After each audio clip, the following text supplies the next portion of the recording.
It's finally official. After 2 years of absence, Samsung is finally officially bringing back the biggest nightmare of the Galaxy fans. And well, I wish this was not true, but it is true. Exynos 2400 is now official. And well, there are a lot of improvements to look forward to, but spoiler alert, this is gonna disappoint you massively. So compared to Exynos 2200, we have 70% faster CPU gains while having massive improvements when it comes to the power efficiency. We have the latest generation of AMD graphics on board with RDNA 3 architecture, and as amazing it might sound to you, the GPU performance is just a little less faster than the 8 Gen 2 on the Galaxy S23 series. So let me get this straight, the Galaxy S24 will have a less faster GPU than the S23 from this year. Literally, Samsung is the only brand that is pulling this off, and I think it's very disappointing. Samsung also mentioned that Exynos 2400 is about 15% faster in AI processing than the Exynos 2200 from last year, but truth be told, this chip is just barely managing to keep up with the Snapdragon 8 Gen 2 from this year, let alone any kind of comparison with the 8 Gen 3 monster that we're going to see on the Galaxy S24 series in some markets. The gap between Snapdragon and Exynos has never been this big. So once again, lesson learned, never expect anything good from Samsung when it comes to their Exynos chips, because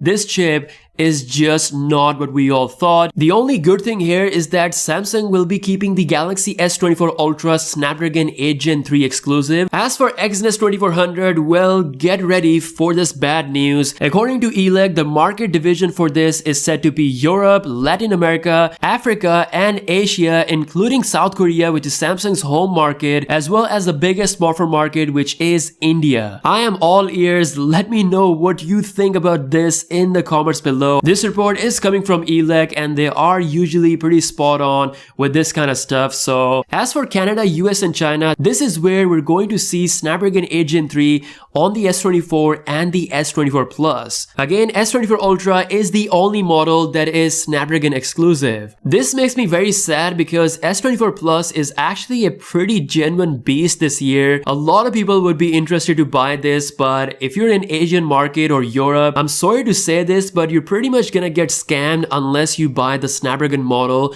from other markets or just buy the Ultra model. It seems like at this point, Samsung is just trying to sell the Ultra model in any way possible. Let me know what you think about all this in the comments below. With that being said, I'll see you guys later. Peace out.